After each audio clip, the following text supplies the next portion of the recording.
This is Gordon. I'm going to do another video this afternoon on my Jeep. The brake pedal kind of went to the floor when we headed out taking the boat down to the river a couple of weeks ago, and this is the first time I've had an opportunity to get on it and find out what the problem is. Well, the first thing you check when something like that happens is the master cylinder. There's plenty of fluid in there. We did not have a leak. There's no oil leaks in the brake fluid anywhere. I looked underneath, nothing. So there's no leaks. That means there's one of two things. Either the master cylinder failed, it's separated, front brake and back brake inside the same master cylinder. Either one of those failed, and that's why the pedal fell almost to the floor, and now I'm looking for swollen brake hoses to see if one's ruptured inside and is swelling up like a balloon. And I'm not seeing it yet. Let me move over to another one. That one looks all right. Finally got this car to leak some brake fluid. So now I ordered the master cylinder, but that may not be the problem, because I got another problem. I got a broken brake line. I was really pressing hard on the brake pedal, and I finally got it to leak. And now I got it jacked up. We're going to change the brake line. That rusty one right there. It's the bottom when it goes to the brake hose is here.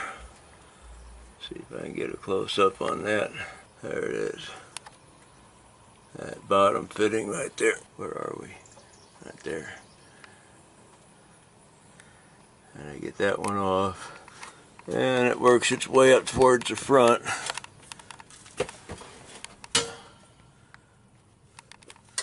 Looks like we got some decent metal right along here. We'll check on in front of this cross member, and if it looks good up in front of that, then we'll just cut it off right here and splice it. But if it's bad in the front of that, then we'll change it farther up. Let's go and see what we got up there. Here we are in front of this cross member, and this is good over here. It'd be a nice place to splice, but right over in here we're kind of crusty. So it's probably better. It's harder to splice it up here, but that might be where I need to do it. Either that, it looks like that's the middle of these three here. Go up under the hood and see where it goes from up there. Under the hood here in front of the master cylinder, that line actually winds up right here. But I don't know if that's a standard brake line fitting or not.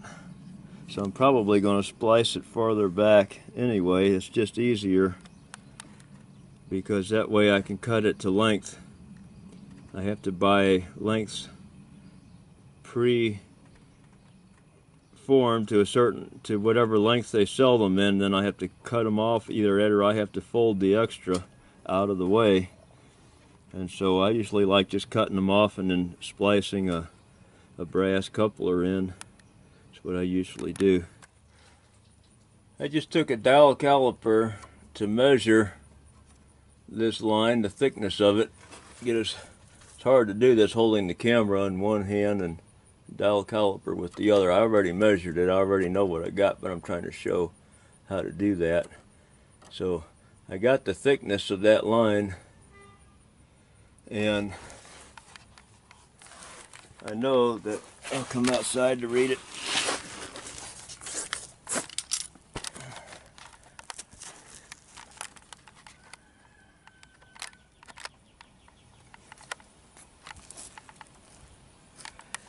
Okay, we're getting, it's 3/16, but see down here we're still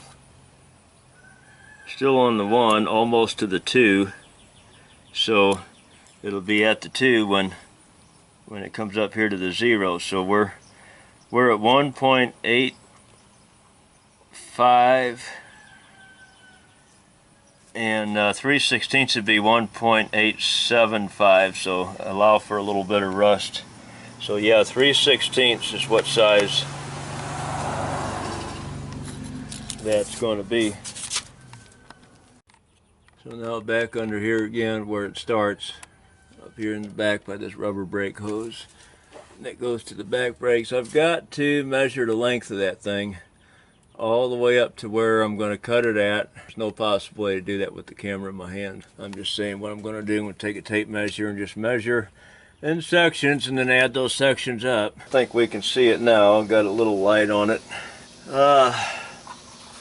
Yeah, we got to break this thing loose right here and hopefully keep it from twisting on that line. Well, it doesn't much matter if it does. I got to make up a new line anyway. And to keep from losing too much fluid, it's really a good idea to make up your brake line first before you take anything off. You can crack the lines loose. Crack this thing loose here, and hopefully this bracket that it's in will be strong enough to not break it inside of that. If it does, then we got to hold on to this part with a vice grip and then break this one loose. But it's a good idea to take your new brake lines and shape them, get them in the right shape, in the right position, and hang in close if you can to where it's going to go. And then you take these off and you quickly replace your brake line. The longer this piece is off, the more fluid is going to keep running out of that, out of your master cylinder, and you're going to wind up having to completely bleed out your master cylinder if air gets down into the bottom of that. So you want to try to do a quick replace of that line as quickly as possible so that you can keep from having to bleed out the master cylinder if you can get away with it. Looks like this is going to be a 3/8 line wrench. The line wrench is, well, I'll leave it on there. It's a wrench like these that have that open end on them to slip it over the line.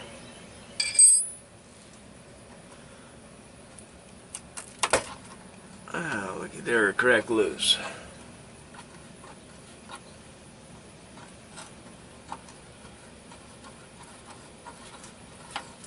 I'm just working the threads there.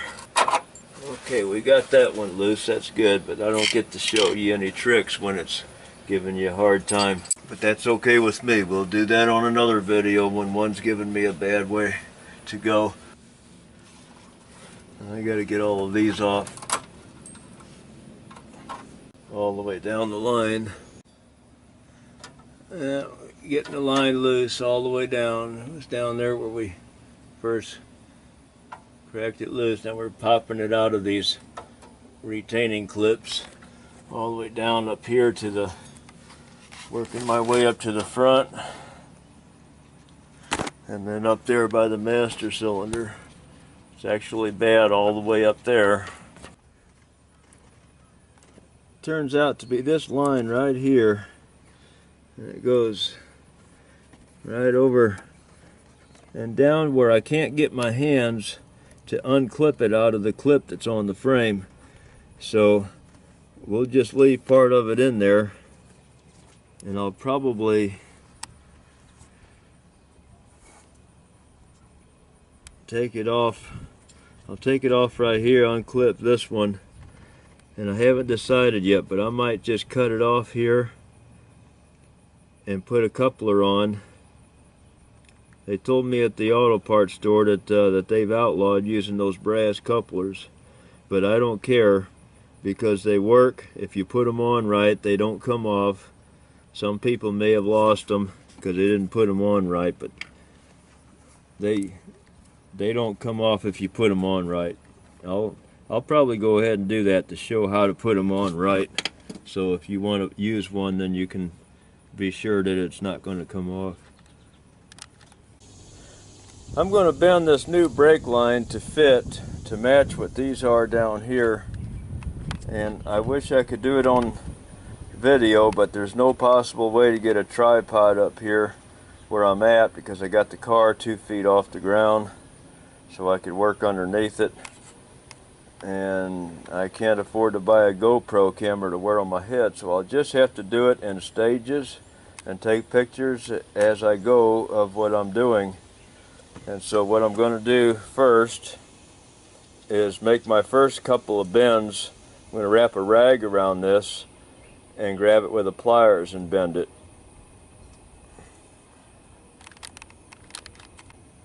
There's my first bend. And you got to be careful doing that because it looks like I actually kinked it a little bit right there. And that's why I'm using the rag with the pliers to protect the line. But when you have to make a sharp kink like that, it's hard to do that without kinking it. So I got to do another one. I can see we're going to have a little situation here. This fitting here is smaller than this one that we are replacing this line here. I can see that even the threaded portion is a lot wider than this one here. So what I'm going to have to do is, I'm hearing from different sources that it's illegal, but it's the only thing to do. I don't care if there's no option and I have to do it this way, then I'll just fix it. I don't care what the law says. I'm going to fix it and I'm going to do it right. And what I'm going to do is I'm going to go ahead and cut this original line off right along in here, and I'm going to put a compression coupler in there, or a compression union in there, and splice these two lines together, the new one and this one together. And if you use some black sandpaper like you'll watch me do and clean that off nice, and you put those fittings on nice and tight, they won't come off. I've never had one come off. That's what we have to do. We don't have any choice. Or I can't fix the car without going and buying stuff from the dealer or whatever and ordering a pre-fitted line, and that's outrageous. I got my new line installed back here where it goes on to go into the back brakes here. I got that installed and I got that shaped and bent. Sorry I couldn't do it on camera, but maybe someday I can get enough equipment where I'll be able to do that. And I just followed the bend all the way down. It's this greenish brown one here, and I just followed my bend all the way down to here and around this. And if you see the other end, there's where I've got to connect it to the next section of line. The line's not long enough to go all the way up to the top. Now I'm up here in the front of the car. Here's the line coming off the back from back there, and got my little coupler on there, and here's the line we're replacing. It's still in place up here a little bit, and let's see if we can see up here. This is my new one that I've got shaped for up there to go into that block up there, but it's not going to thread into that block, so we're going to have to cut it off up there. Either that or we cut it off down here. Well, the line's in a little worse shape down here. It's a little rough. It's going to take a lot of sanding to get it smooth, and it has to be slick and smooth to put those unions on there. So we're going to follow the shape of this thing. What I'm going to do is go back up outside up there by the master cylinder, and I'm going to tie the loose end of this down. I'm going to wrap some wires or something, some stuff around that, and tie it down so that it holds still up there, so I can go on ahead and shape this to follow this down here. Sorry, I'm not the best at wording things. We got this started. We got to tighten it down here under the car. Then I got to adjust the top of it lengthwise, and then we'll cut it off up there and put a coupler on the old line. I'm going to cut this line right here. I'm going to use this little wheel cutter, and I can't do it on camera because it's just not possible, physically possible, to get the camera in there because I have to stand where the camera is to do the work. So until I can afford to buy a GoPro camera, I just have to do some of this like this. And tell you what I'm going to do, move the camera and then come back and show you what I did. I forgot to say, I'm going to clean this up with a piece of, I'm going to use 400 sandpaper, anything similar to that. Of course, the coarser it is, the faster it'll cut it or clean it, but then the deeper the scratches. But I'm gonna sand this down before I cut it, and that way I don't have to sand two pieces with oil coming out of them. All I got to do is sand it one time and it'll be clean and dry. Also, I'm holding the sandpaper like this and just doing up and down like this with the paper. I can't take that, but that's the way I'm cleaning it. I got it sanded now. I'm going to go on ahead and cut that off with this thing here.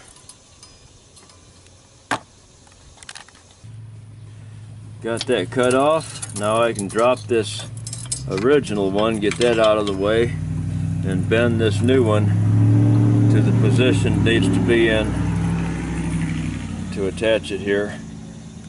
And then we got to cut this one off too. We got this close to where I want to cut it at, and I had this line pulled up high. It was snapped in the middle of this little retaining block here and held. It was in the middle of that underneath the retaining block. Well, I'm not going to put it down there. I'm going to leave it off the retaining block. I'm going to leave it up above it and higher. And one of the reasons why is to help bleed it. One reason it's going to be easier to tighten the nuts and bolts. It's practically impossible to do it in between these lines down here, so we're going to do it up here, and we're not even going to push it back down between those lines afterwards. We'll leave it up in a high position up here as a bleeding point if we need to, because bubbles will come to the top, the highest point, and they'll stay there. And so that would be a convenient place to bleed from. If we can't pressure bleed everything out or vacuum bleed it all out, this would be a nice place to do a little extra bleeding if we need to. Just crack that line loose a little bit and then bleed it again, and if there is anything left, it'll come out up here. Got that cut, and I'm going to bend it to where it's facing straight at the original one so that there's no fighting of getting it on there. I can't show you how to assemble this on here. Like I said, the camera, I have to hold it in my hand in order to videotape anything in here. So when you do cut these off, you go on ahead and cut them off right about even. There's very little space in between where the piece that goes in between there's very little area. It's not going to be out here in a big block in the middle. It's pretty close, so that's good like that.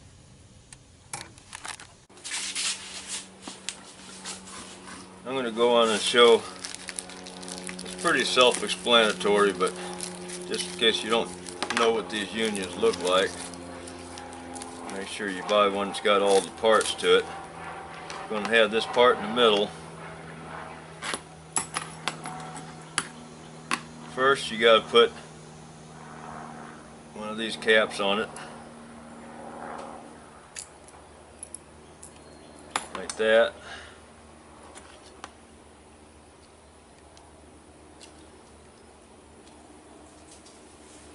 And you're going to get to see another trick.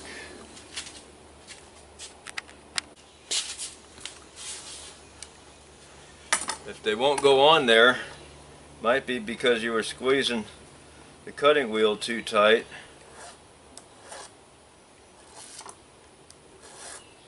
And you might need to, and when you do that, it just kind of raises the edge here a little bit.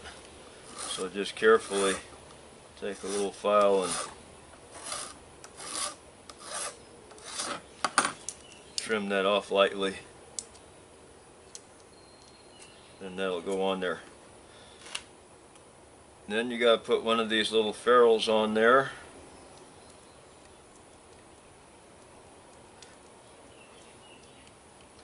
Like so. And we'll put the other ferrule on there on that side. Put this together until the line has bottomed out inside of this. Make sure that it's bottomed out in there. You leave your ferrule out here near the end and you push it in there till the line has bottomed out.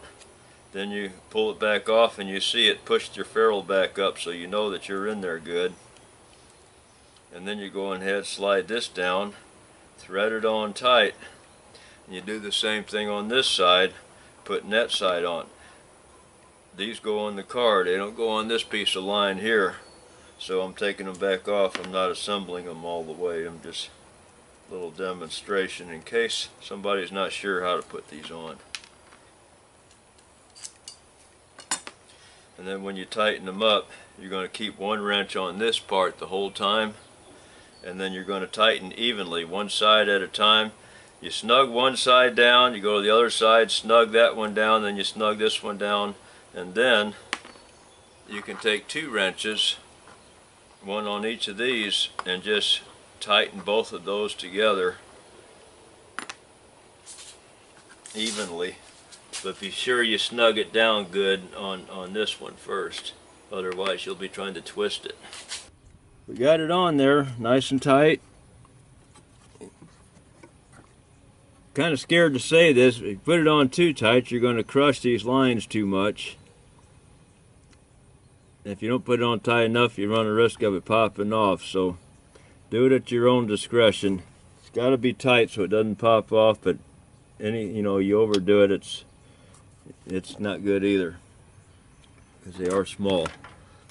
And so now I got to go down here and make sure I got free space around my line on everything that it could either be vibrating against, or it's anything that turns. There's a steering column shaft right there that turns. I got to make sure it's not riding on that, and right now it's leaning against the power brake booster. I'll just move that stuff out of the way when I get free hand here. We got the car jacked up again, got the brake line done, but got to bleed the brakes now. Here's a file I left sitting up here, just now saw that. Shouldn't use old brake fluid that's been laying around the shop for years, but I do enough brake work. I go ahead and buy it in the gallon jug that I'm gonna fill that thing up. I don't know if I can do it with one hand while I'm holding the camera, but anyway, I'm gonna fill this thing up to the top, and then I'm gonna open up a bleeder valve in the back on the driver's side, because that's the closest one to the brake line. I seriously doubt if any air got into the line going across to the passenger side. It goes through a T-fitting before it gets over there. Hopefully we can just get away with just bleeding the left side, the driver's side. That should be plenty good enough. And then when we're finished bleeding that, we will do a little bit on this right here too, because this is the highest point. We'll crack this open and we might get a little bubble or two out of it. Probably won't, but we'll try anyway. I've got this master cylinder full to the top. I'm going to lay the cap up there loosely. Do not put the cap on tight, because then it draws a little bit of a vacuum up here, and every time you pump the master cylinder down, every time you hit the pedal and pump it down, when you let go, that vacuum in here will pull the fluid back up again. That's the opposite of what you want to do. So do not put this on tight while you're bleeding it. Just leave it lay up there kind of loose to keep dirt from getting in there, and that's it. Now we're down here on this back wheel. Here's where the brake line goes into the caliper. It's disc brakes. I took the rubber cap off. It's a little rubber cap that goes on the bleeder valve there. I'm going to use a 6-point socket and crack that line loose first. After that, then I can use a regular 12-point wrench. I have that brake caliper bleeder valve broken loose, and oil did drip out of it, so it's ready to bleed. What I'm going to do now is start the motor and put this block of iron. I'm going to pump up the brake pedal a couple of times and then set that block of iron on it to hold it down. Then I'm going to go down below and at the wheel where I'm bleeding the brake and let the air out. Supposed to do this with two people, but I'm not. Sometimes you got to do it by yourself. So I pumped it up a couple of times. I had the line loose. I had the bleeder valve loose so that it would run out, and then when I saw fluid coming out, then I tightened it up, and now I press the brake down again and I'm going to let it out.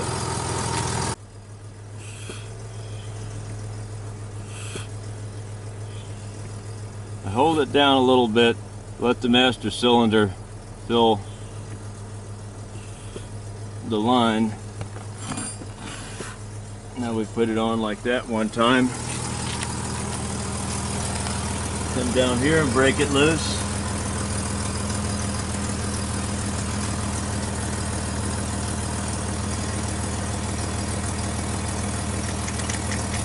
Oh, look at all that air squirting out of there. That's nice.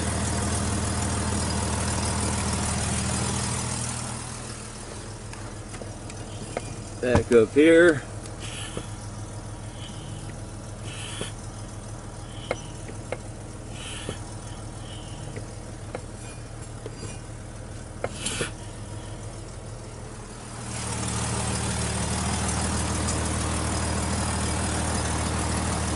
I could do this a lot faster without the camera.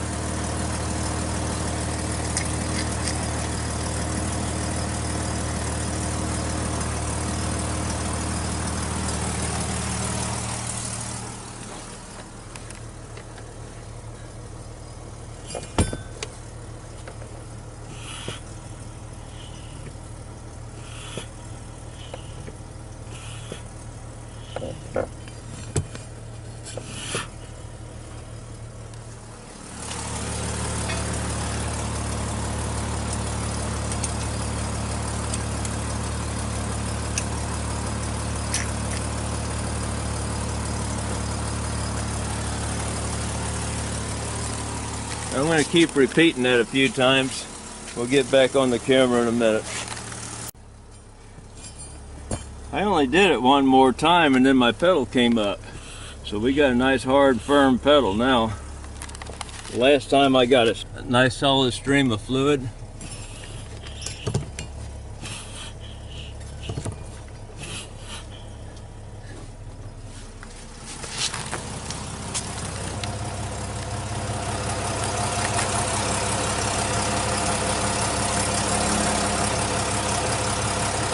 I'm done with that one. We're ready to snug it back down with the 6-point socket. Put the little rubber boot back on it. And we are bled out. Top off the master cylinder. It's another thing, if it takes too long to bleed it, you got to go out and make sure your master cylinder is not running out of fluid, because then you'll have to start all over again. Got a nice hard pedal now. That's good. We're done with that. Well, the next job I got to do on this car is weld up the exhaust.